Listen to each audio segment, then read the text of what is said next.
नमस्कार दोस्तों, मेरा नाम है राजेश वशिष्ठ और आप देख रहे हो online classes of director of photography chapter 5 using the camera operate camera during shoot. आइए शुरू करते हैं। आज के कैमरे हाई क्वालिटी इमेजेस यानी उच्च गुणवत्ता की तस्वीरें बना सकते हैं।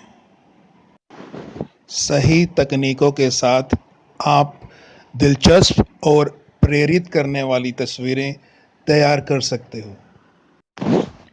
अगर आपको ये पता हो कि आपको कैमरे के साथ कैसे काम करना है, जिसमें lenses, depth of field, shutter speed, F stops, इन सब की जानकारी एक मनचाही तस्वीर और उसका गहरा प्रभाव लाने के लिए लाजमी है। Just point and shoot. बस इशारा करो और शूट करो। बहुत सारे लोग बस इशारा करते हैं और शूट करते हैं।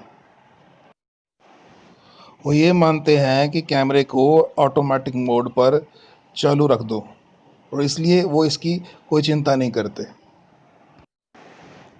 हालांकि कैमरे को ऑटोमेटिक मोड पे रखने के बाद उनको ज़्यादातर नतीजे निराशाजनक ही मिलेंगे। इसमें एक्सपोज़र गलत हो सकता है, ऑटो इरिश ऊपर नीचे हो सकता है और जो सब्जेक्ट है वो ब्लरी यानी धुंधला हो सकता है। कई बार शॉट ही बोरिंग हो सकते हैं। दर्शकों का ध्यान भटक जाएगा और पिक्चर की जो क्वालिटी है वो भी कुछ अलग ही आएगी। यहाँ ये बात अनफॉर्चुनेटली कही जा सकती है कि कुछ एक जो बेसिक प्रिंसिपल है जिन पे ऊपर महारत हासिल करने के बाद आप एक इफ़ेक्टिव इमेज क्रिएट कर सकते हैं जिसकी लुक प्रोफेशनल आएगी। What gets on the screen, screen पे क्या प्राप्त होता है। कई बार कैमरे को दर्शक की आंख के जैसा भी दिखाया जा सकता है। हालांकि ये मिसलीडिंग ओवर सिंप्लीफिकेशन भी हो सकती है, मतलब जिसमें हम काम को इतना आसान तरीके से बताएं कि उसके वास्तविक अर्थ ही खो जाएं। और यदि हम कैमरे को डेलिबरेटली सावधानी से इस्तेमाल करें तो उसका वो प्रभाव ला सकते हैं तस्वीर में। पर कैमरा अपने यहाँ भी किसी स्थिति की सही तस्वीर दर्शक को नहीं देता। जो व्यक्ति उस स्थान पर होते हैं उनकी आंखें चारों तरफ झपकती हैं, फिर से ध्यान लगाती हैं कि आखिर यहाँ हो क्या रहा है। वो ये जानते हैं कि वो कहाँ हैं और वो अपने आप ये फैसला कर सकते हैं कि उनको क्या देखना है। हर कोई सीन से अपनी सिलेक्शन निकाल सकता है। टेलीविज़न का दर्शक सिर्फ ये देख सकता है कि निर्देशक उसको क्या दिखाना चाहता है या उनके लिए क्या शॉट सिलेक्शन निर्देशक ने तय की है। सीन का वो हिस्सा जो लेंस के द्वारा चुना गया है टेलीविज़न की रेक्टेंगुलर आयताकार स्क्रीन के ऊपर दिखाई देगा। तब दर्शक केवल अंदाज़ा ही लगा सकते हैं कि लेंस के दृष्टिकोण से बाहर क्या था। और चीज़ें जो कैमरे के पास हैं, अगर लेंस थोड़ा ओपन अप करेगा, थोड़ा टर्न लेगा तो वो स्क्रीन को भरेंगी, पर फिर भी ये चीज़ें दिखाई नहीं देंगी क्योंकि वो शॉट से बाहर रहेंगी और जो फ्रेमिंग होगी वो बहुत ही सिलेक्टिव रहेगी। फॉर एग्ज़ाम्पल इसमें कैमरा आइसोलेट कर रहा है, थोड़ा सा अलग दिख रहा है या दिखा रहा है। कैमरा सिर्फ ये दिखा रहा है कि सीन के फ्रेम में क्या चल रहा है। दर्शक असल में ये नहीं जानते कि फील्ड ऑफ व्यू के बाहर क्या है। How close should you get, यानी आपको कितना नज़दीक होना चाहिए। जो क्लोज शॉट होता है या सी यू कह लो जिसको, वो किसी चीज़ को विस्तार से बताने के लिए या उसमें क्या भावना है या क्या ड्रामा क्या है उसमें, इसको प्रदर्शन करने के लिए एक बहुत बढ़िया विकल्प है। कई बार तो क्लोज शॉट कुछ ज़्यादा ही प्रत्यक्ष दिखाता है। ये दर्शक को किसी खास विशेषता के ऊपर केंद्रित करने के लिए उत्साहित करता है। इस बात का ध्यान रखें कि ये सीमित करना कि दर्शक को कितना देखना है, उसको निराश कर सकता है। खासकर तब जब दर्शक ये महसूस कर रहा हो कि समथिंग इज़ मिसिंग या उससे कोई चीज़ छुपाई जा रही है या वो कहीं और है, उन्हें कहीं और होना चाहिए। दर्शक पर किसी डिटेल, किसी वेरवे को बहुत ब्लंटली, बहुत ही ज़्यादा ज़बरदस्त तरीके से ना फेंकें कि जैसे आप उन्हें कह रहे हो, अटेंशन प्लीज़, आप इन वेरवों को ध्यान से देखें। जो एकदम से अच्छी प्रोडक्शन की टेक्निक्स होती हैं ना, वो अनुमान पर आधारित होती हैं। दर्शक को प्रभावित करने के और बहुत से सूक्ष्म ढंग हैं जिनसे ये बताया जा सकता है कि उनको कहाँ देखना है। और इन टेक्निक्स में हमेशा इंटेंस क्लोज़अप, मतलब बहुत ही ज़्यादा क्लोज लगाने की ज़रूरत नहीं पड़ती। इसमें अपन तस्वीरों की कंपोजिशन, उनकी रचना, उनकी अरेंजमेंट, उनकी व्यवस्था इस तरीके से करते हैं कि उन पर विश्वास बढ़ना शुरू हो जाता है। जैसे कि उस चीज़ के पास से लोगों का उसके इर्द गिर्द घूमना, मतलब फोकस ऑफ अट्रैक्शन बनाना, और या फिर जो लाइट की अपन पोजीशन है उसको केंद्रित करना, इससे भी अपन उसको एम्फेसाइज, उसको हाईलाइट कर सकते हैं। एक लॉन्ग शॉट या वाइड शॉट ये दर्शक को एक विशाल दृश्य दिखाता है। ये स्थापित करता है, ये इस्टेब्लिश करता है कि ये एक्शन कहाँ हो रहा है, कि मतलब ये क्रिया कहाँ हो रही है, मतलब लोकेशन कौन सी है, वो जगह कौन सी है। ये दर्शक को ये देखने की आज्ञा देता है कि एक चीज़ दूसरी से किस तरह से संबंध रखती है एक शॉट में, एक सीन में। जैसे कि बास्केटबॉल मैच में टीम मेंबर्स के आपस में कैसे संबंध है, ये आपको उस स्पेस के बारे में, उस जगह के बारे में एक अच्छा आइडिया दे सकता है,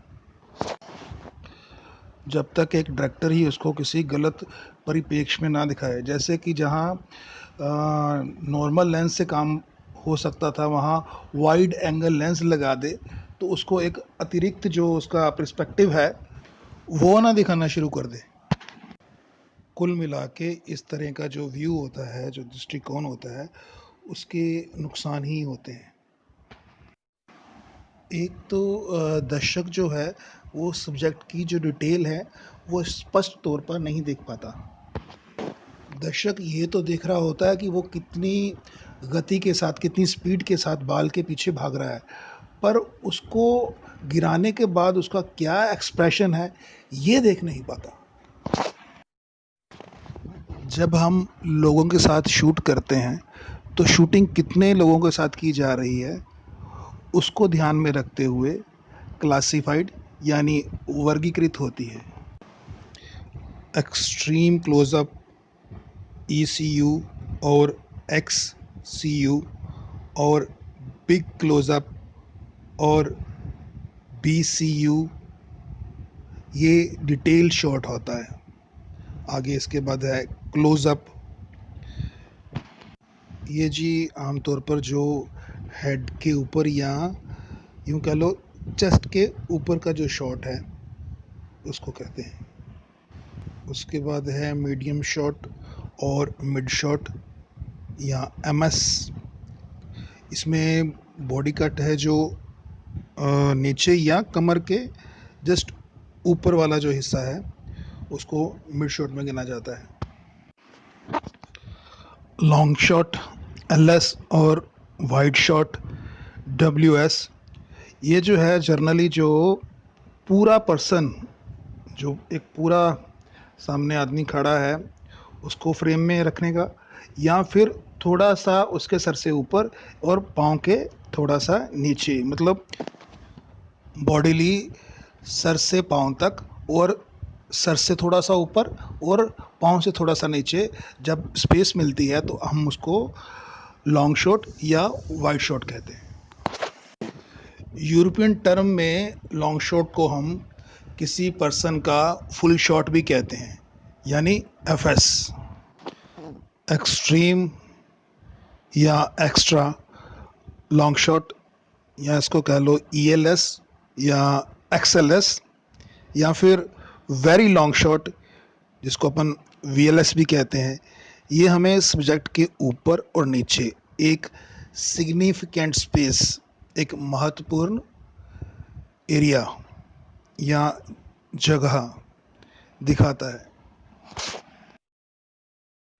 लॉन्ग शॉट में दर्शक को चुनाव की आज्ञा देने का फ़ायदा ये है कि वो ये चुनाव करे कि उसके ध्यान को व्यापक दृष्टिकोण की तरफ क्या चीज़ खींचती है,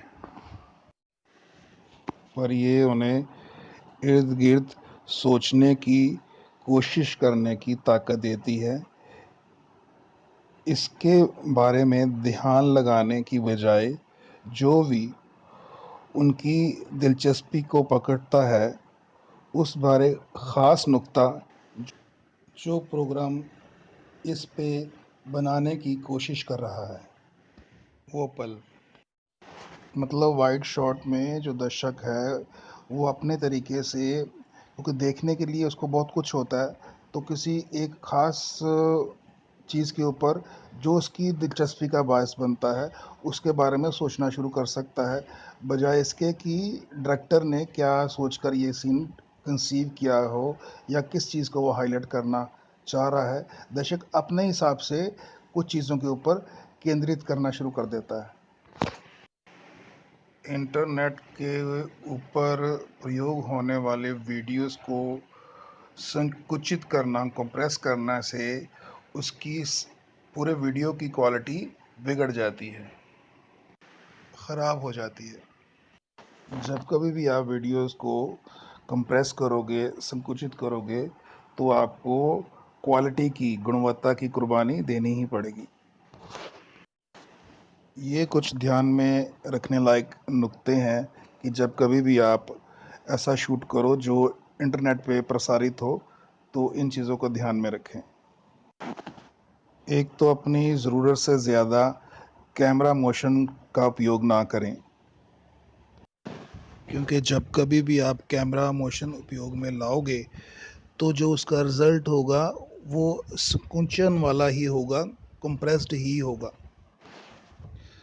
ट्राईपॉड का उपयोग यथासंभव ज़्यादा से ज़्यादा करें, क्योंकि इससे स्टेबल शॉट, एक स्थिर शॉट मिलने की संभावना ज़्यादा बनी रहती है। कैमरे की जो पैनिंग और टिल्टिंग है, जिसमें कैमरा दाएं बाएं घुमाया जाता है या ऊपर नीचे टिल्ट किया जाता है, उसको आप सीमित करो। जब ये चीज़ें आप इस्तेमाल करते हो तो सुनिश्चित कर लें कि चाल धीरे हो, स्लो हो और निर्विघ्न हो, स्मूथ हो। जो सब्जेक्ट है, जो विषय है, उसको अच्छी तरह से प्रकाशित करें, मतलब लाइटिंग अच्छी करें, और जो बैकग्राउंड है उसको सिंपल रखें, क्योंकि आप जितना इसका विस्तार करेंगे, जितना आप इसको डिटेल में रखेंगे, उतना ही वीडियो को आपको कंप्रेस करने की, संकुचित करने की ज़रूरत होएगी।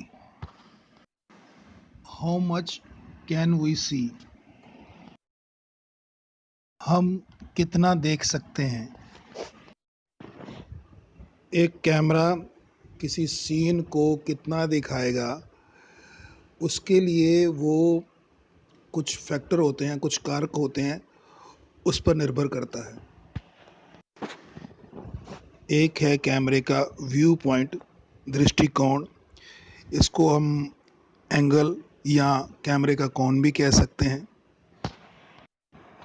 इसके बाद ये कि कैमरा सब्जेक्ट से कितना दूर है। जो एंगल है, जो कोण है, वो इसके लेंस को कवर करता है। जैसा कि हमने पहले भी देखा है, जो लेंस कवरेज है, इसमें लेंस एंगल और एंगल ऑफ व्यू जो है, ये फोकल लेंथ के साथ साथ वेरी करती है, अलग होती जाती है। जो जूम लेंस होते हैं, इनको किसी भी फोकल लेंथ पर रखा जा सकता है जो इसकी रेंज में आते हैं। अगर ये 6:1 है, 6:1 है, ऐसा सिस्टम है, तो इसका वाइडेस्ट एंगल जो है वो 6 गुना नैरेस्ट होएगा। कुछ zoom lens 2x 2x extender के साथ फिट होते हैं। जब कभी आपको और ज़्यादा लंबे लेंस की ज़रूरत पड़े तो आप इस एक्सटेंडर में फ्लिप कर सकते हैं, मतलब एक झटके से बदल सकते हैं। एक्सटेंडेड लेंस की फोकल लेंथ को दोगुना बढ़ा देगा।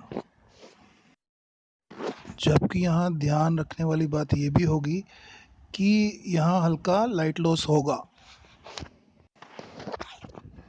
एक और तरीका जिसमें हम लेंस सिस्टम के एंगल को ज़्यादा से ज़्यादा और कम से कम बढ़ा और घटा सकते हैं, वो ये है कि क्लिप या स्क्रू को सप्लीमेंट्री लेंस सिस्टम के ऊपर फिट करना, जिसको हम डायप्टर लेंस भी कहते हैं।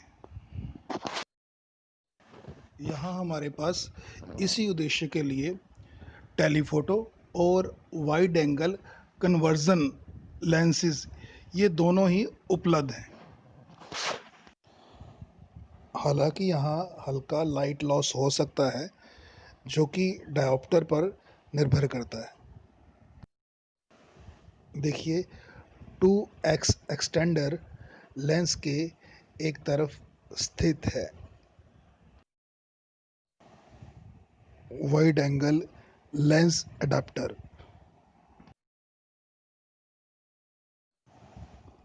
The zooming process. लेंस की जूमिंग एक्शन को नियंत्रण करने के लिए हमारे पास बहुत सारे तरीके हैं। एक कैमरा ऑपरेटर जब एक ड्रामेटिक प्रोडक्शन करे, तब वो मैनुअल जूम सिस्टम जो है उसको तरजीह दे सकता है। वो जैसे ही पिक्चर की कंपोजिशन वेरी करती है, अलग होती है, तो शॉट की कवरेज को बहुत ही सूझ के साथ पढ़ने की आज्ञा देता है। पर जब फास्ट जूम इन्वॉल्व हो, स्प्लिट सेकंड डिसीजन हो, जैसे कोई स्पोर्ट्स इवेंट शूट करते हैं, तो उसमें जो मोटराइज सिस्टम है उसको तरजीह देनी चाहिए। वो ज़्यादा सुविधाजनक साबित होगा। Controlling the zoom. यहाँ हमारे पास 3 प्रमुख रास्ते हैं, 3 प्राइमरी वेज हैं, जिसके साथ हम जूम लेंस को कंट्रोल कर सकते हैं। Barrel ring.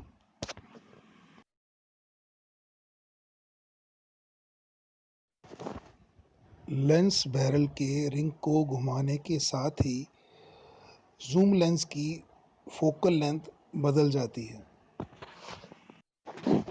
ये एक सही तरीका है जो शॉट के दरमियान ज़ूम एक्शन के ऊपर पूरा नियंत्रण देता है। Power zoom.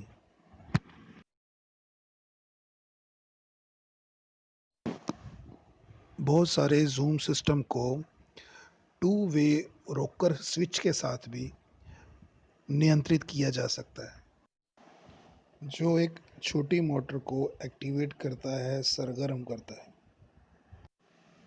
ये ज़ूम को एक तरफ ले जाएगा वाइड एंगल या फिर टेलीफोटो के अंत तक, जो इसकी सीमा के अंदर हो, इसकी रेंज के अंदर हो, और जहाँ ज़रूरत होगी वहाँ रुक जाएगा। और जो ज़ूम की स्पीड होगी स्विच पर लगी आपकी उंगली के प्रेशर के हिसाब से वो एडजस्ट की जा सकती है। जो पावर ज़ूम है इसका व्यापक तौर पर बहुत ज़्यादा इस्तेमाल किया जा रहा है, ख़ासकर स्टूडियो में जब शूटिंग होती है या फिर फील्ड में। ज़ूम लेंस जो प्रोफेशनल कैमरास पे होते हैं उनके साथ हमें एक स्विचेबल ऑप्शन मिलता है, जिससे हम रिमोट, मैनुअल, ऑटो मेथड्स जो इरिश कंट्रोल के लिए होते हैं और सेम हैंड उसी हाथ पर स्थित होते हैं, हमें एक ऑप्शन देते हैं कि इनमें से हम कौन सा चुनना चाहते हैं। मतलब उस स्विच से हमें ये ऑप्शन मिलता है कि हमें आया रिमोट करना है या मैनुअल करना है या ऑटो मेथड यूज़ करना है जूम के लिए। Remote control.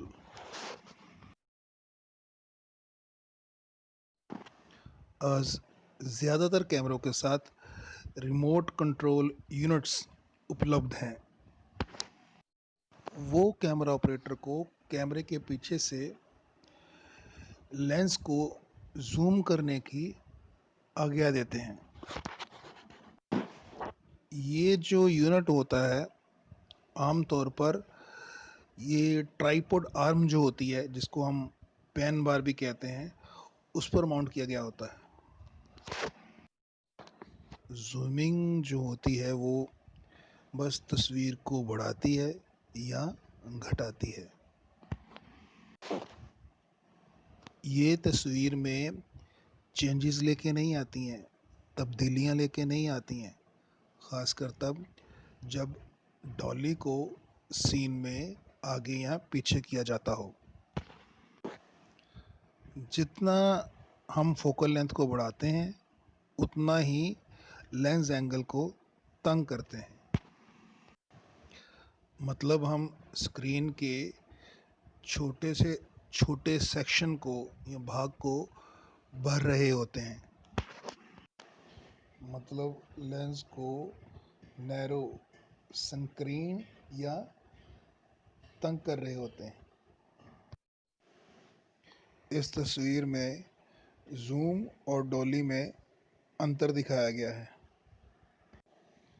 ध्यान से देखिए, फिगर 1 और 2 में, 1 और 2 में कोई बहुत ज़्यादा अंतर नहीं है। हालांकि जब हम डॉली को 2C तक कैरी करते हैं तो हमें एक अलग ही नज़ारा दिखाई देता है। ये दिखाता है कि दो कुर्सियों के बीच में एक मेज है। बाएं फोटो 1D टेबल की पिछली तरफ जूम करती है, जबकि 2D में डोली का जो प्रोस्पेक्टिव है में डोली परिपेक्ष दर्शकों को टेबल तक ले जाती है, उनमें इसके शिखर को देखने की आज्ञा देती है। जूम लेंस एक रचनात्मक साधन, एक क्रिएटिव टूल हो सकता है यदि इसको विवेक के साथ इस्तेमाल किया जाए। बॉल गेम की शूटिंग के दरमियान जब एक्शन टेंस हो तब इसको क्लोज में जूम करें, क्योंकि जूम इन तेज़ी के साथ हो रहा है, इसलिए कैमरा सीन में घूमता हुआ प्रतीत हो रहा है, खासकर तब जब जिब आम जो है वो एक्शन को आर्क में कर रही हो। इसका जो रिज़ल्ट आएगा वो बहुत ही डायनामिक, बहुत ही गतिशील आएगा। यदि आप इसी तरह के जूमिंग एक्शन को गलत समय पे करते हो तो दर्शक के लिए इसका जो रिज़ल्ट है, जो नतीजा है, वो बहुत ही फ्रस्ट्रेटेड, बहुत ही निराशाजनक होगा। फोकसिंग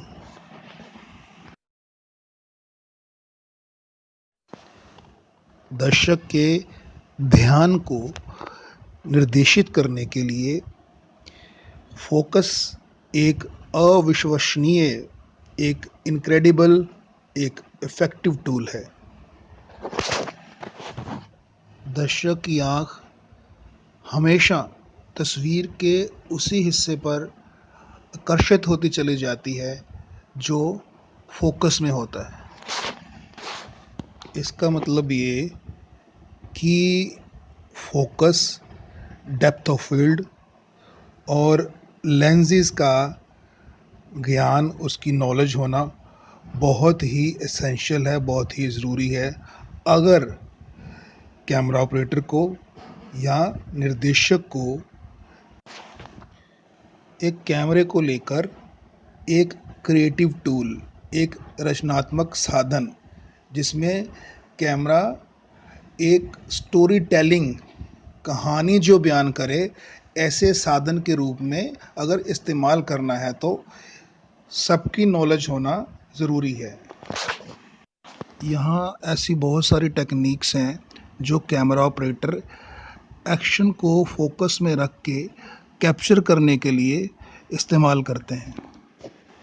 सबसे जो प्रसिद्ध मेथड है वो है फॉलो फोकस। इस टेक्निक में चाहिए ये होता है कि कैमरा ऑपरेटर लगातार अपना फोकस बदलता रहे जब तक वो एक्शन को फॉलो कर रहा होता है। लगातार फोकस रिंग बदलता रहे जिससे जो सब्जेक्ट है वो शार्प फोकस में रहे, मतलब जैसे ही सॉफ्ट फोकस होना शुरू हो तब इसको बदल दे, फिर से शार्प कर दे। जबकि फोकसिंग इतनी आसान है नहीं जितनी दिखाई देती है, पर अभ्यास के साथ ये एक प्रतिबिंबित क्रिया बन जाती है। इसका मतलब ये नहीं कि ये आसान हो जाती है। जोन फोकस का मतलब ये कि जब कैमरा ऑपरेटर एक जोन निर्धारित करता है जिसमें फील्ड ऑफ प्ले, या जैसे एक खबरों का प्रोग्राम जिसमें एक जोन होता है जिसको फोकस में रखा जाता है, इसमें अपर्चर को पहले ही कैलकुलेट कर लिया जाता है, उसकी गणना कर ली जाती है कि जैसे ही प्लेयर या सब्जेक्ट उस जोन में दाखिल हो वो फोकस में रहे। ऑपरेटर शूट करने की कोशिश ही नहीं करता जब सब्जेक्ट अपने जोन से बाहर चला जाए।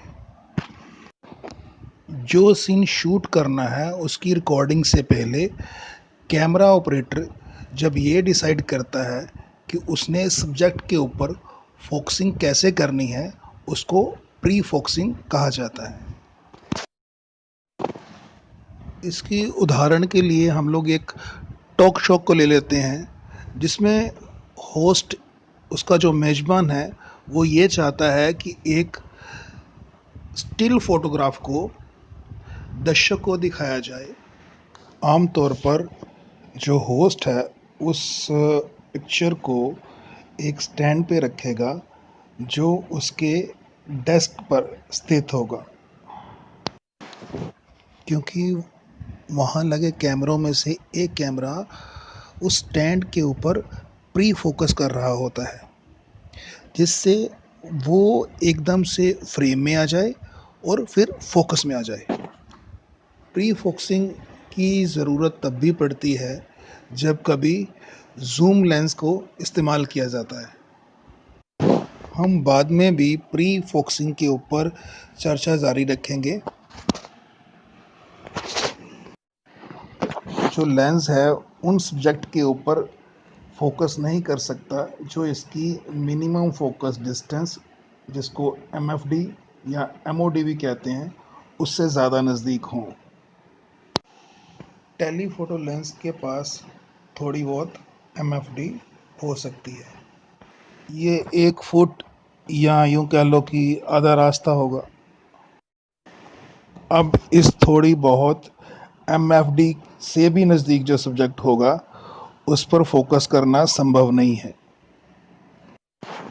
जो एक्सट्रीमली लॉन्ग लेंसेज होंगे, बहुत ही लंबे लेंसेज होंगे, उनकी एमएफडी कुछ ज़्यादा हो सकती है, जो कि कुछ गज़ हो सकती है, कुछ मीटर हो सकती है कैमरे से उस सब्जेक्ट की दूरी जिस पर फोकस करना है। जो वाइड एंगल लेंसेज होते हैं ना, वो आमतौर पर कैमरे तक फोकस करने की आज्ञा देते हैं। बहुत सारे लेंसेज के पास मैक्रो सिस्टम भी होता है,